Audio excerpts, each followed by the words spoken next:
இங்கிலாந்திலிருந்து மீட்கப்பட்டு தமிழ்நாட்டிற்கு கொண்டு வரப்பட்ட திருமங்கையாழ்வார் சிலையை முதலமைச்சர் விஜய் பார்வையிட்டார்.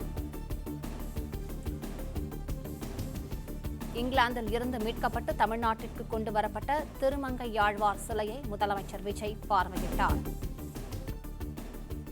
கூடுதல் விவரங்களை செய்தியாளர் ராஜகுமரனிடம் கேட்கலாம். ராஜகுமரன், இது தொடர்பான முழு விவரங்களை பதிவு பண்ணுங்க. தமிழக முதலமைச்சர் ஜோசப் விஜய் இன்று சென்னை தலைமைச் செயலகத்திலே திருமங்கை ஆழ்வாருடைய சிலை ஒன்று இங்கிலாந்திலிருந்து மீட்கப்பட்டு எடுத்து வரப்பட்டிருக்கின்றது. அந்த சிலையை பார்வையிட்டிருக்கின்றார். தமிழகத்தில் இருந்து கடந்த காலங்களில் எடுத்து செல்லப்பட்ட அந்த திருமங்கை ஆழ்வார் சிலை தற்போது மீட்டு வரப்பட்டிருக்கக்கூடிய நிலையில்தான் தமிழக முதலமைச்சர் அதை பார்வையிட்டிருக்கின்றார்.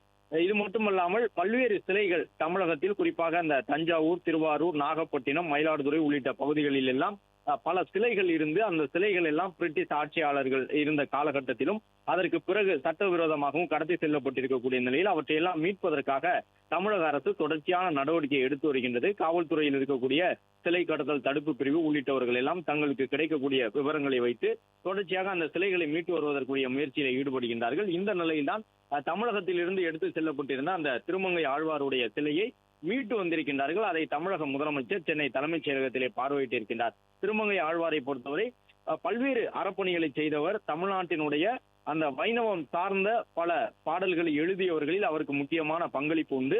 ஸ்ரீரங்கம் கோவிலில் திருப்பணி செய்தவர் உட்பட ஆழ்வார்களில் மிக முக்கியமான ஆழ்வாராக பார்க்கப்படக்கூடியவர்.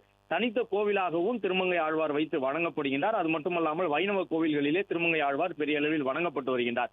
இந்த நிலையில்தான் தமிழகத்தின் வழிபாட்டு மரபோடு தொடர்புடைய ஆழ்வார்களில் ஒருவரான திருமங்கை ஆழ்வாருடைய சிலை மீட்கப்பட்டிருக்கின்றது. தஞ்சாவூர் மாவட்டம் கும்பகோணத்தில் அமைந்திருக்கக்கூடிய சவுந்தரராஜ பெருமாள் திருக்கோவிலில் இருந்து களவாடப்பட்ட சிலை அதுதான் மீட்கப்பட்டிருப்பதாக அரசினுடைய அதிகாரப்பூர்வ செய்தி குறிப்பிலேயே குறிப்பிட்டிருக்கின்றார்கள். எனவே கும்பகோணம் அருகில் இருக்கக்கூடிய சவுந்தரராஜ பெருமாள் கோவிலிருந்து கடத்தி செல்லப்பட்டிருந்த அந்த சிலை தற்போது மீட்டு வரப்பட்டிருக்கின்றது. பிளே ஸ்டோர் மற்றும் ஆப் ஸ்டோரில் இருந்து பாலிமர் செயலியை QR கோடு மூலம் பதிவிறக்கம் செய்யுங்கள். செய்திகளை உடனுக்குடன் பெறுங்கள்.